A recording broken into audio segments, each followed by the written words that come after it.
বাম হাতের মধ্যে আমল নামা দেখা বলবে, যদি আমার আমল নামাটা দেওয়া না হইতো,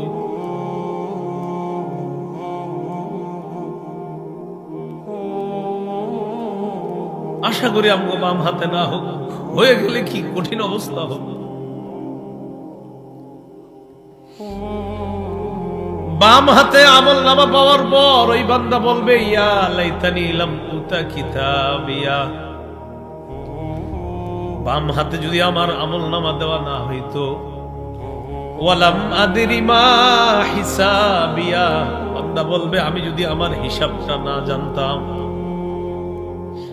ইয়া লাইতাহা কানাতিল কাদিয়া, আফসোস করে বলবে মৃত্যুই যদি আমার শেষ ফয়সালা হয়ে যেত, আমি বেঁচে যাইতাম, মরণের পর যদি আমার আর উঠানো না হইতো তাহলে তো আমি বেঁচে যাইতাম, কেন আমার বাম হাতে এটা দেওয়া হলো, আহারে এটা যদি আমারে দেওয়া না হইতো, আমার যদি হিসাবটা আমি না জানতাম, মরণটাই যদি আমার চূড়ান্ত ফয়সালা হয়ে যেত, তাও তো বেঁচে যাইতাম, যে আমি মাটি হয়ে গেছি, কিন্তু আমার তো ফয়সালা ওটা হলো না, আমি তো আবার আরেক জীবনে আসছি, এখন আমার কি হবে, আমার তো আমল নামা ডান বাম হাত।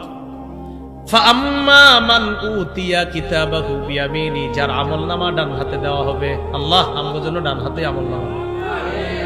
ফাআম্মা মান উতিয়া কিতাবাহু বিয়ামিনি, যার আমল নামা ডান হাতে দেওয়া হবে, ফায়াকুলু হা উমকরাউ কিতাবিয়া, দেখেন আমল নামা ডান হাতে দিলে রেজাল্ট যদি 500, ফুফু খালার বাড়ি মামার বাড়ি সবার দেখাই না, মামা আমার রেজাল্ট দেখেন।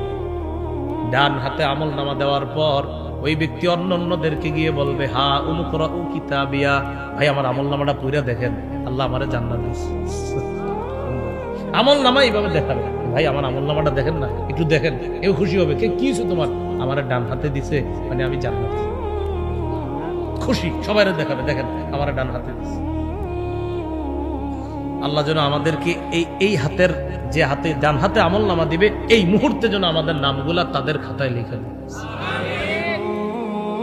তো ডান হাতে আমল নামা পাওয়ার পর খুব খুশি, খুশিতে সবাই বলবে, ভাই আমার ডান হাতে দিছে, আল্লাহ আমার আমল নামা ডান হাতে দিছে। আর সবাইকে বলবে, ইন্নী জানান্তু আন্নী মুলাকিন হিসাবিয়া, আমি জানতাম আজকের এই হিসাবের মুখোমুখি আমার হতে হবে, আমি জানতাম, আমরা জানিনি, বলেন হিসাবের মুখোমুখি হতে হবে, এটা বিশ্বাস করি তো সবাই। ইন্নী জানান্তু আন্নী মুলাকিন হিসাবিয়া, এবার আল্লাহ ফাইনাল কথা বলে দিচ্ছেন, ফাহুয়া ফি ঈশাতির রাদিয়া, ওই ব্যক্তি ফি ঈশাতির রাদিয়া, সন্তুষ্টজনক আরামদায়ক জীবনের মধ্যে বসবাস করতে থাকবে। এবার আরামদায়ক জীবনটা কোথায়? ফি জান্নাতিন আলিয়া, উঁচু রাজপ্রাসাদে, সুবহানাল্লাহ, উঁচু জান্নাতে, উঁচু রাজপ্রাসাদে। কেমন রাজপ্রাসাদ? আল্লাহ বলেন, কুতুফুহা দানিয়া, ওই জান্নাতের মধ্যে বান্দা যখন থাকবে, আম গাছ অথবা বিভিন্ন ফল গাছের ফল পাইরা খাইতে হয়, আল্লাহ বলে কুতুফুহা দানিয়া, ওই গাছের ফলগুলা হযরতের মুখের কাছে চলে আসবে।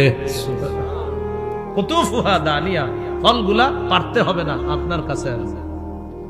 এরপরে বলা হবে, ফল কাছে আসলে বলা হবে, কুলু ওয়াশরাবু হানিআম বিমা আসলাফতুম ফিল আইয়ামিল খালিয়া, তুমি যে দুনিয়াতে ভালো কাজ করছো, এই বিনিময়ে আমি তোমারে এগুলা দিলাম, যেমনে মন চায় তুমি খাও, পান করো।